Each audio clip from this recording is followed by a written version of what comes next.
Hey everyone, and welcome back to my completionist playthrough of the Baldur's Gate Saga with SCS, and do not be worried with what we're seeing here.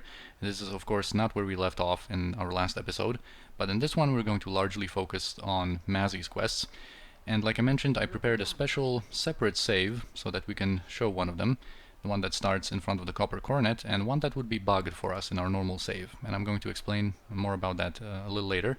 And as for this situation, this is from way back, before we even dual classed our Kensai ladies.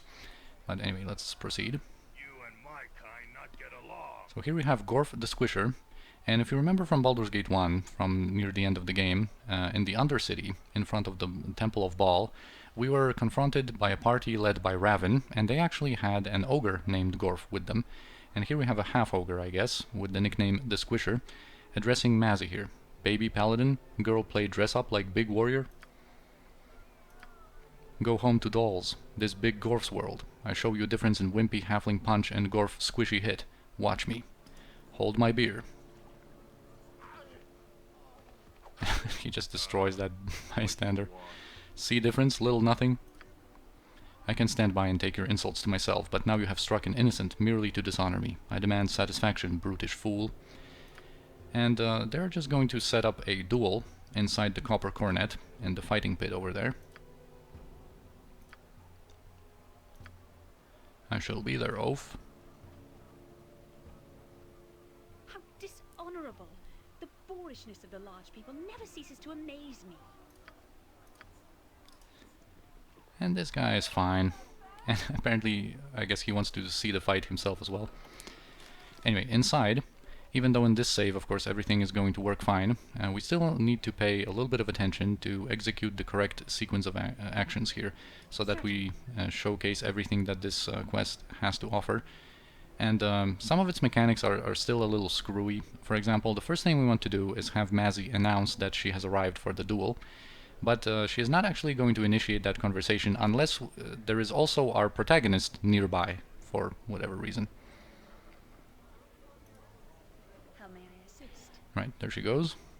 She says that she is ready, but the pit manager here informs us that Gorf is not yet here, and he's going to direct us to Bunkin, Gorf's girlfriend, who might know where Gorf is. And yeah, Surly, remember him? The guy we killed for organizing dogfights, where at that moment I forgot that we would still need him for this quest of Mazzy's. And he is actually the reason that the quest would be bugged for us normally, because even though we can spawn Surly with the console, it doesn't seem like he comes with the correct script anymore. So later on when Gorf shows up, he just tries to initiate a conversation unsuccessfully over and over again, and it just leads nowhere. And even though we kind of can get the quest to work with some workarounds and inputting through the console, inputting some global variables and manually teleporting to the fighting pit, it's not pretty, and it's way more trouble than it's worth. So I decided to just go with a separate save where everything just works. And also don't mind Nalia's corpse here, or you know what, she's actually resting here. She's just asleep, so that she doesn't come up and bother us about her lands being invaded by the trolls and whatnot.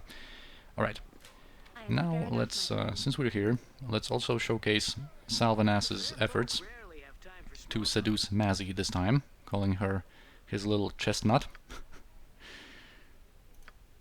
And Mazzy is actually going to be the last female that we're going to present him. So now, this is... I'm not sure where we're going to be back in the Copper Coronet in our normal save, so let's just talk to him with our female protagonist, and he's going to, of course, do his thing. The mere thought of wrapping my tongue around you? Oh my god, disgusting! That is not a cute line, that's anything but cute. But anyway, if we try to shoo him away, he's going to do his usual thing. But if we reciprocate and display a willingness to, like, get along with him, and say, I'm having thoughts very much along those lines myself, he's going to be pretty surprised. You are? I mean, your enthusiasm makes my head simply swim with giddy relief. So he can be like, alright then, just let me go and rent one of the inn's rooms. Prepare yourself for a night of pure passion that you'll not soon forget. It's like, prepare? Really? You want to get a room here? Well, I think I hear my captain calling. Yes, my captain. Coming, captain. And he's just going to leave and disappear in a few seconds. And that's actually let him leave, because we're going to need to make a quick save very soon. So here is someone new, Festool the Alchemist, or Festool. And if Mazzy is around, he's just going to be, never mind me, pretty halfling, just standing about, innocent bystander-like, nothing to see here. But if Mazzy is away, we're going to be able to have a different conversation with him, and he's going to have an offer for us. So apparently he has heard about the upcoming fight between Gorf and Mazzy, and he wants to provide us with some assistance. Well, as it happens, I traffic in pharmaceuticals. Your miniature warrior could use a bit of chemical assistance. I hardly think that I should drug poor Mazzy. No, of course not, but Gorf, on the other hand. And if we talk about cheating, suppose a turnip farmer off to market is beset by a bandit. This farmer hurls turnips at the bandit's groin. You wouldn't call that cheating. And if you go with this here, yes I would, as they say, it is better to die than to save your life with turnip. They don't really say that, do they? Nope. You are beyond hope, my friend. And he just leaves, unfortunately, so that's why we made that quick save. Now let's have a normal conversation with him. Just wanted to showcase that.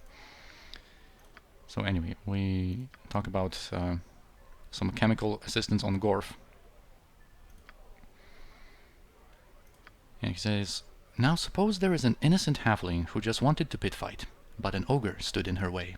It's not cheating to even up the odds a bit, is it? But it is cheating. It's called the introduction of a foreign object. It's not foreign. It's made in the backroom of this very establishment, or so I've heard.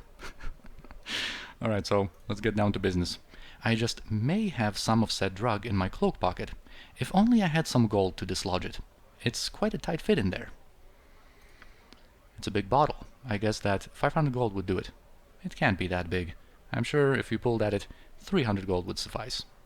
Well, if you're really strong, maybe 400 gold could dislodge it. Okay, we have a deal.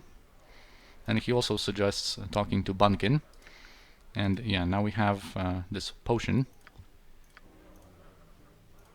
And now we also need to do the kind of correct sequence of actions where when Gorf shows up. But first, Bunkin. She's just here busy looking pretty, and if we admire her beauty, she's going to be a little talkative and confide in us that Gorf never compliments her unless when he's drunk. So we can offer something to make Gorf nicer. I have a love potion here. If you pour the potion into his ale when he arrives tonight, I guarantee that he'll be nice. Like when he's drunk? Almost exactly like he's drunk, to be truthful. Alright, and Gorf is going to show up now, and we want to have Mazzy away from the scene right now. So he initiates the conversation that, you know, Mazzy is not there. And normally if we just send Mazzy closer to him, he would automatically initiate the conversation, but it wouldn't play out as it's supposed to. He would basically go for the ale already, and we want to still have Mazzy like do the proper conversation with him. So I'm going to talk to him manually with Senashira to kind of stop him from initiating stuff on his own. And now we're going to go with Mazzy and talk to him.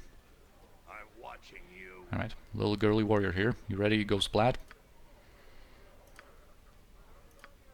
And yeah, she's going to say to watch her belongings, because similarly to the fight with Keldorn that we have had with Jaheira, for example, when they get transported over to that pit over there, they are going to lose their equipment, and Mazzy only is going to have a short sword and a small shield with her. And now he's going to ask about his ale, and in a second he should initiate the conversation and like drink the ale. And basically what it does is just makes him a little weaker. Doesn't really matter all that much. With Mazzy and her self buffs, you can defeat him easily enough without that, but I wanted to show it. It's pretty funny talking with Festool. Yeah, ale tastes funny. Funny good. Bunkin, honey, you look real purty tonight. He doesn't even remember about the fight anymore, apparently, after drinking that. Shut up and get in the pit. Alright, so now we get transported.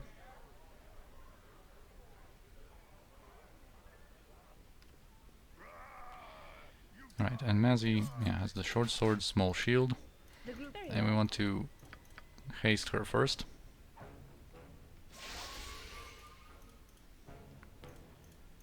And we're going to apply the strength buff to her. Now she's going to destroy him.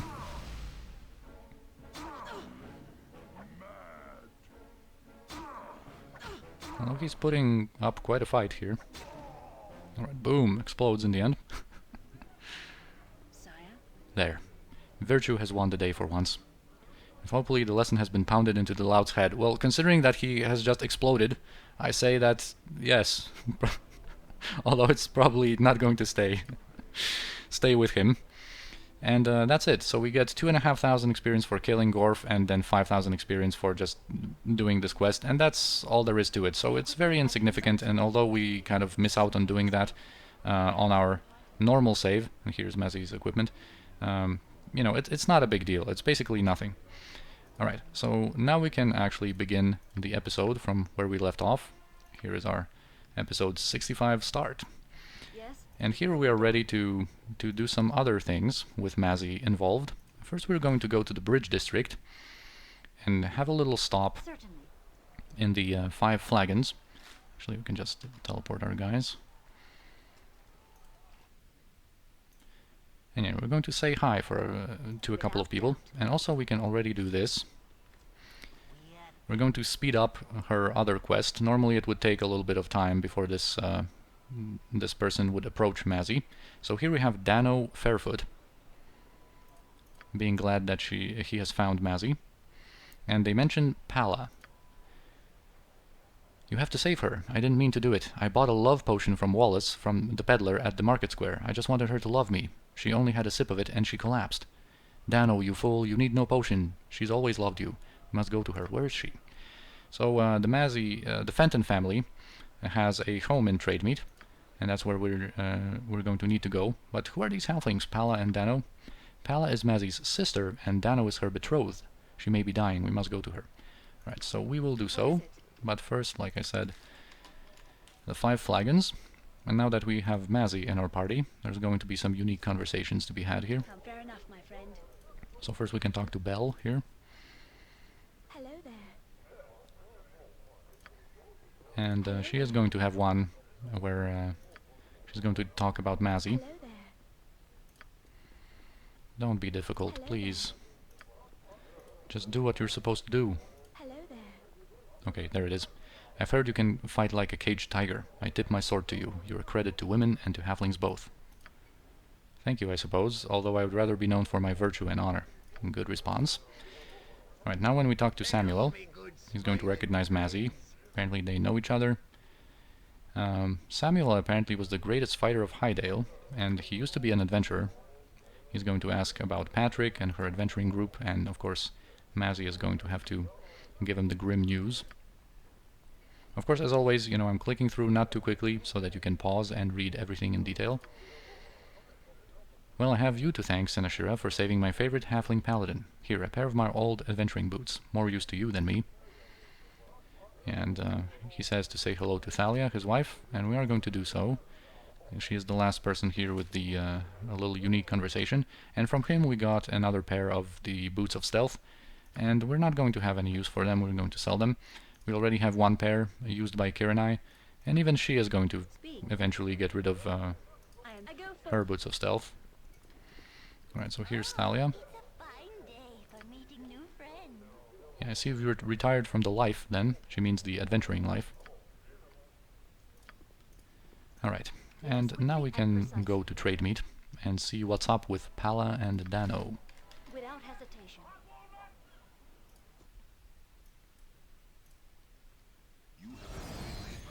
A little ambush with ogres, and I think they also have some ogre mages with them that start out invisible. Alright, so a little action we have here. We're going to first save Edwin, because he's like right in the middle of all of these ogres. We're going to give him some invisibility. The group needs me. Then Mazzy is going to switch to a melee weapon, and we can give her a shield. Alright, there you go. And we can go and fight the nearest guy. Animan can throw in a Holy Smite, I guess. What is it? Now, Nature's servant awaits. we are going to have to rest at some point in the course of the quest line with Mazzy and Trademeet, so I think I can even throw in this Insect Plague. Senashira might be able to throw in a quick slow in there, possibly, and Kiranai we want to detect illusions and just get out of there. get out of harm's way. Yeah, there are ogre mages in there that cast some ghost armor. Alright, so it seems all of our spells have been quite successful. Now let's just keep on fighting here. Yes? Alright, so Insect Plague should be nicely spread over onto everyone. That was actually quite overkill. Alright, finally What is it? we have the ogre mages visible. Yes? This will not take Yeah, those spells were quite overkill there for the situation. No more. That item has been dropped. But at least we didn't get damaged too much. What is it? And like I said, we had those spells to spare because, yeah, in Mazzy's questline there is some resting involved. It is truly a grand day, my friend. Well, of course, Animan is quite content with himself, having achieved his dream. Yeah, one cannot help but rejoice. Yeah, he's going to loosen up.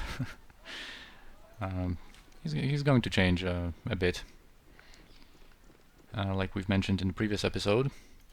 And yeah, here we can just teleport to the Fenton household.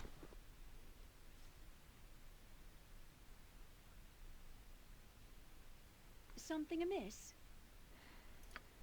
Mother, what happened? Yeah, so Palla's been poisoned by the old gnome peddler. Wallace, why would he do such a thing? Yeah, they don't know, but perhaps there is some hope for Palla still, if we go and confront that Wallace.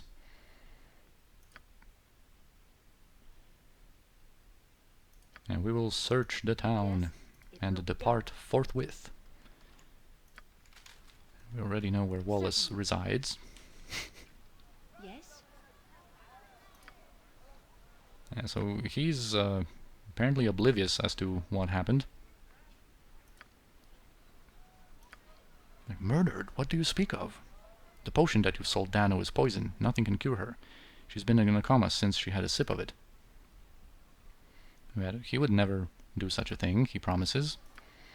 But he reveals that he has a new supplier for potions now, a young cleric here in town, named Barl. So very similar to Mbarl that we've confronted in the Mavar's questline, or Marl from Baldur's Gate 1.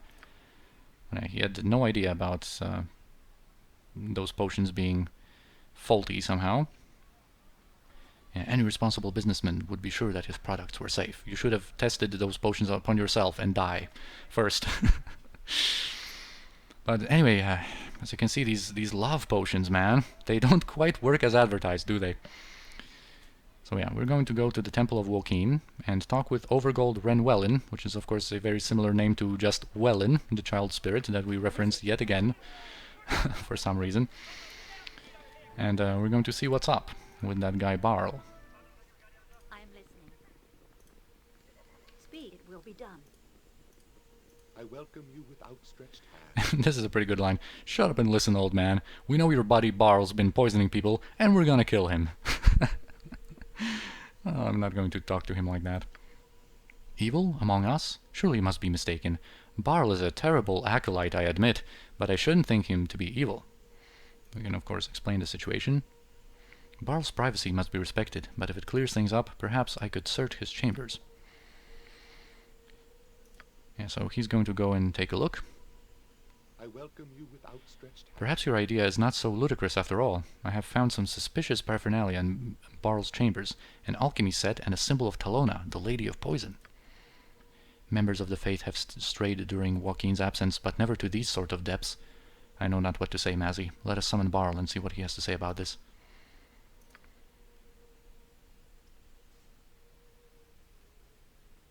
The gods are unforgiving.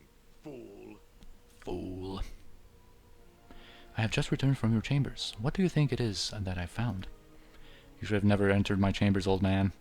But enter them I did, Barl. Yeah, so this is of course going to lead directly to a fight.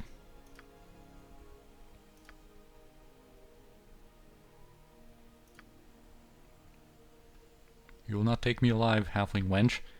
And she's like, I don't even want to take you alive. You have committed the ultimate crime, Barl. You have turned your back on goodness and embraced evil. Talona cares not for her bumbling slaves, as you will soon discover. It's also a pretty decent line. So he is a pretty easy encounter. He summons 2 poison mists, so we're going to have Jaheira in front with her amulet. And we're just going to switch to ranged weapons or on some of our other characters and just interrupt him. I hear you well enough. Yes. Can even throw in some magic missiles and whatnot. And Sinashira is just going to kind of stay a little bit back. Because these poison mists can actually inflict decently damaging poison. Justice is served. Perhaps Baal has a cure for this disease on his person. We must obtain it and return to Pala. So yeah, he did apparently have an antidote.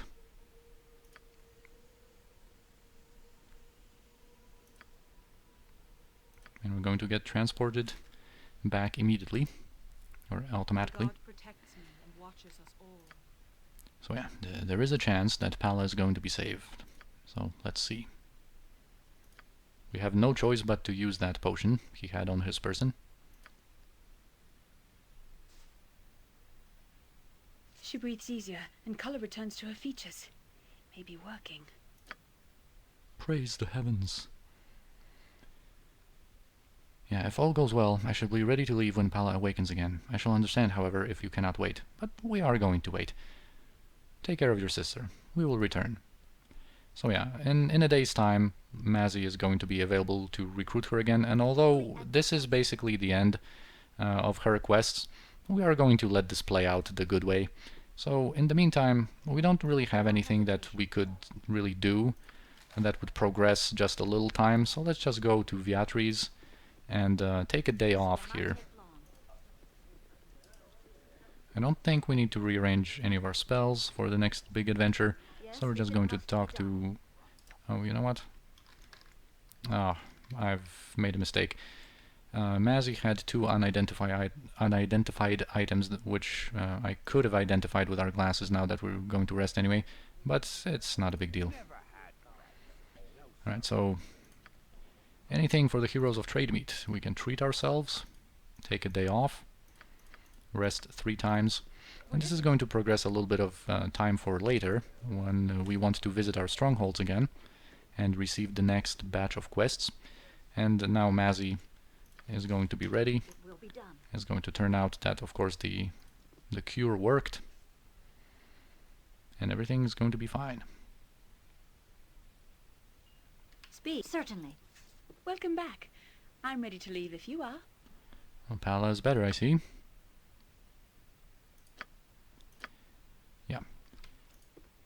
Listen carefully, mage. I have noticed you launch your spells in battle without first making sure one of us is not in the way. If you hurt anyone, I will kill you. Is that clear enough? No doubt my kneecaps are in some danger. Halfling, here you stand still living, thanks to the use of my magic. Question me not. It's a little banter between Mazzy and Edwin. This is actually not the last one between them. Edwin actually likes Mazzy and offers her to join him at night, but she's going to refuse. Anyway, it's a bit of a shame that we have to get rid of Mazzy, but yeah, we need to rearrange our party a little bit for the next adventure. And he actually, or she actually has some conversations directly with you, the protagonist. You know, if your reputation is high, you're doing good deeds, she's going to really like praise you and commend you. She's a supportive, cool character in that regard. And it's kind of a cool idea to assemble like a party of really the good guys. Basically, you can have like Mazzy, Keldorn in there, perhaps Minsk and Eri, and maybe add Valigar in there, or maybe even Rasad for a little enhanced edition touch, and basically, you know, go through the game just with a bunch of just good guys. But anyway, we can just quickly talk with Mazzy's family. They're of course very happy for what we have done, And before we dismiss Mazzy, we can just take a quick look at her accomplishments. 8 kills, and she actually got the killing blow on the Shade Lord, which is so fitting. You know, we are really on point when it comes to our playthrough, when it comes to, you know, getting these really, really fitting killing blows for all of our characters in their quest lines. But, right, you know what, before we dismiss Mazzy, let's just quickly sell some stuff. Certainly. Yeah, without doubt. As long as you're not attacked. And, oh yeah, she's number 6 now. You know, we can even sell this shield, we're not going to need it anymore. Can sell all that. And I think this mace was stolen, so, yeah. Alright, not going to sell that. So let's just de-equip Mazzy. We're going to get back our twig and bow, get back Daystar, and all this stuff.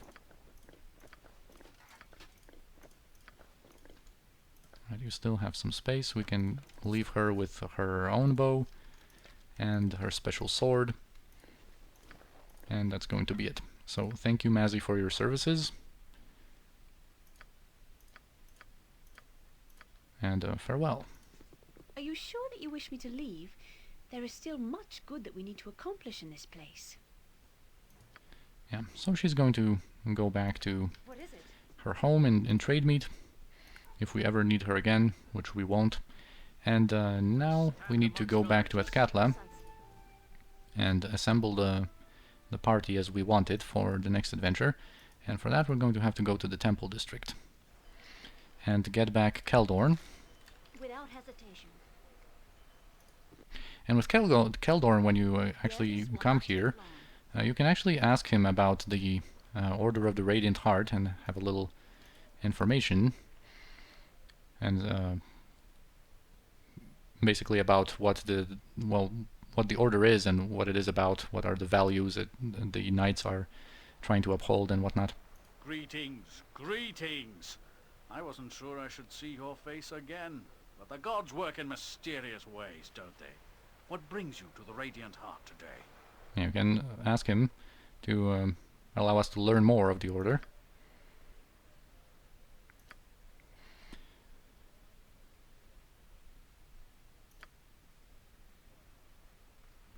Of course, few paladins apparently live to see their 40th year. He's quite an exception, it seems. But anyway, we of course could use his help.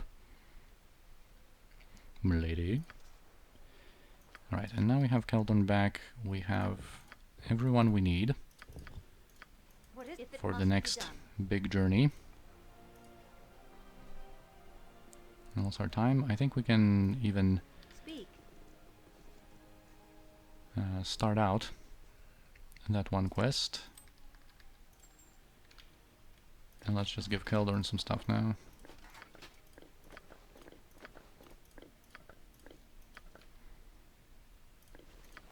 And you can hold on to all that.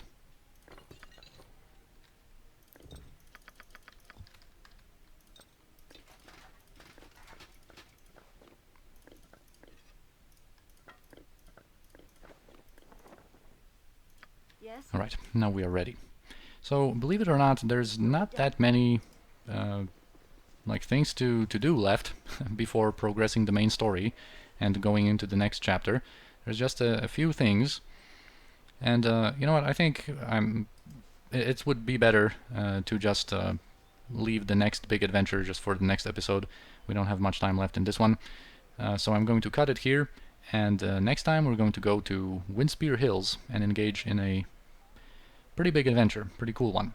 So I thank you for watching this one. I hope you enjoyed, and I'll see you next time.